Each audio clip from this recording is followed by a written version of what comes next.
Esto que está pasando aquí, que también sucede en la naturaleza, ¿no? Siempre hay cosas que a uno lo sorprenden y en este caso a nosotros nos sorprendió la visita del doctor Isaac Goiz aquí a Quito, Ecuador, con motivo de un seminario. Entonces pudimos, gracias a Dios y al doctor obviamente, tenerlo aquí para hacerle algunas preguntas. Doctor, gracias por estar. Sé que es una persona muy ocupada. Se está yendo a un curso, ¿cierto? Voy a Riobamba, Riobamba, al Politécnico del Chimborazo, que me está invitando para dar un curso que ya se ha dado aquí muchas veces sobre biomagnetismo y bioenergética, que es un descubrimiento que yo logré en 1988. ¿Y cómo fue eso? ¿Se puede contar? Claro que sí, mira. ¿Fue por accidente? Porque dicen, los grandes descubrimientos siempre fueron por accidente. Así es, la mayoría. yo no soy un científico así sacado ¿Extravagante? Extravagante, no. En 1988 escuché una filosofía de un doctor Richard Berinmeyer en Estados Unidos que decía que los organismos se pueden alterar porque somos agua. Y el agua, cuando se sale de su entorno normal, que es un pH neutro, puede albergar otros microorganismos u otras sustancias. Y el organismo también, cuando está en un pH neutro, con tolerancias apenas de 3 décimas hacia la acidez y a la alcalinidad, es perfecto. Ahí la naturaleza nos puso. Y cuando entra un virus o una bacteria, se distorsiona en dos sentidos, un foco acidótico, uno alcalino, y eso es lo que soporta al microorganismo. Los médicos alópatas creemos que los microorganismos entran a tu cuerpo y se ubican en las mucosas, en los epitelios, en algún lugar. Pues no. Esa es la teoría tradicional. Es la teoría tradicional. Lo que yo descubrí, y fue gracias al virus de inmunodeficiencia, es que un virus o una bacteria que entra a tu organismo se establece en un punto específico, llámese supraespinoso, busca su casita, busca su lugar, y ahí se empieza a reproducir, y cuando madura ya te da síntomas, y eso es lo que ven los médicos, los síntomas, pero ignoran toda la familia el origen de ese fenómeno. Y eso es lo que yo descubrí, un código patógeno. Un código que nos puede identificar virus, bacterias, hongos, parásitos, toxinas o disfunciones. Esto fue en 1988. 88. 10 de octubre. Estamos próximos a cumplir 20 años. 20 años, qué bárbaro. Sí. Ahora, y cuando tú lo descubriste, ¿cómo fue? ¿Saliste a tu casa y gritaste? Eureka, lo he encontrado, claro, sí. No.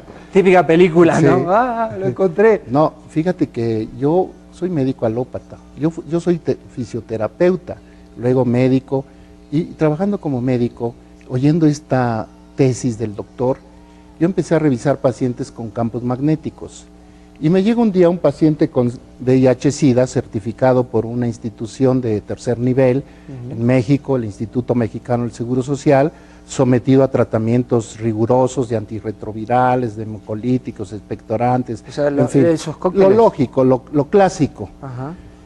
Y cuando me llega el paciente que estaba muy mal, le dije, bueno, lo único que te puedo ofrecer es que yo revise tu organismo a ver si tienes alguna distorsión del pH en tu cuerpo. Y él dijo, sí, adelante, porque yo me estoy muriendo, a pesar de los medicamentos. Entonces lo reviso y encuentro que en el esternón, en el timo, ahí había un foco energético alcalino. Y yo seguí revisando y llego al sacro, o ahora sé que es el recto, y encuentro un foco ácido.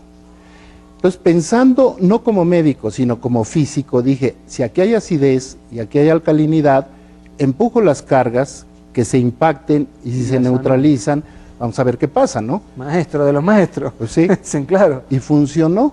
Y se curó por primera vez un paciente de VIH-Sida. A ver, perdón.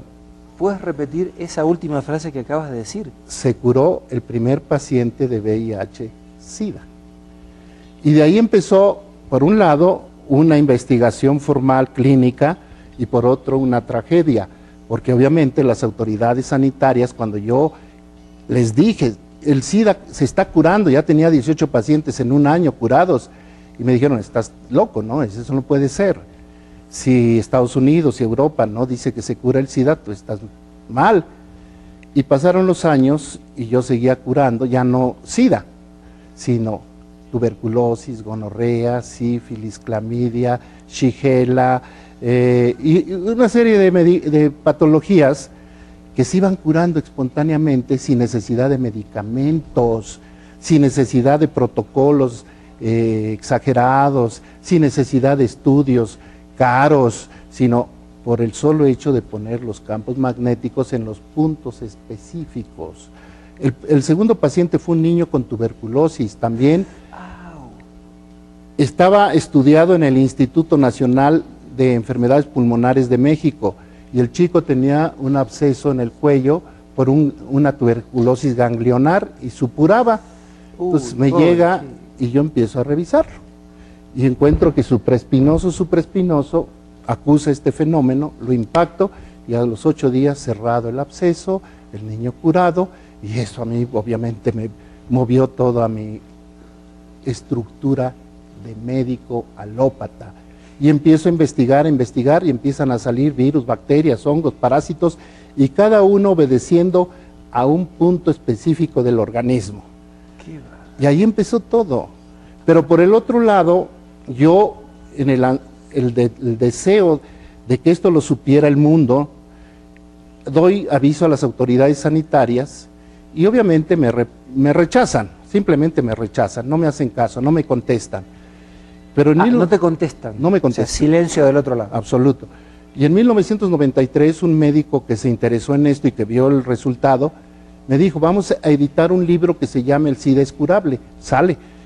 Y lo editamos. Y llega un escrito de la Secretaría de Salud de México donde me prohíben la edición del libro. Lógico. Cualquier persona dice, ¿y por qué no te vas a un amparo constitucional? Porque no está prohibido ni decir, ni escribir ninguna cosa, y menos... Básico, libertad de prensa, libertad de expresión. Que puede ayudar a la humanidad. Pero, ¿y qué pasa si te matan? ¿Qué pasa si en lugar de que te prohíban, te dan un balazo? Entonces me callé. O sea, como diría Chespirito, chanfle. Sí. Chanfle. Y el 15 de septiembre de este año, aquí en Quito, Ecuador, el Ministerio de Salud, la Universidad Nacional de Loja y otra personalidad del Ministerio del Deporte me dan el aval para que yo vuelva a publicar El SIDA es curable. Y aquí se da a conocer otra vez el libro de que el SIDA es curable. O sea, nadie es profeta en su tierra. Nadie es profeta en su tierra, porque el SIDA es curable. Y hay que ver 3 fenómenos, te los voy a decir. 1 es el virus, VIH. El VIH. 2 es la inmunodeficiencia. Y 3 es el SIDA. Entonces, confunden los 3 fenómenos. El VIH es un virus patógeno. Y está en el recto, por eso no lo han encontrado. Y no destruye al linfocito T, sino la bacteria que le hace resonancia, que ese fue mi aportación a la humanidad. Como la mecha de la bomba. El descubrimiento del par biomagnético. Claro. Siempre que hay un virus, hay una bacteria que le hace juego, que le fabrica la mucoproteína que lo hace patógeno. El virus siempre ha existido, son partículas de ADN. Y esas partículas requieren de una mucoproteína que se les adhiera para que lo haga patógeno. Y esa mucoproteína la fabrica una bacteria que se llama Escherichia coli. Y esa es la que se instala en el timo y degenera el timo. El timo, de acuerdo a los estudiosos, después de que nacemos, empieza a retraerse y deja de producir los linfocitos T.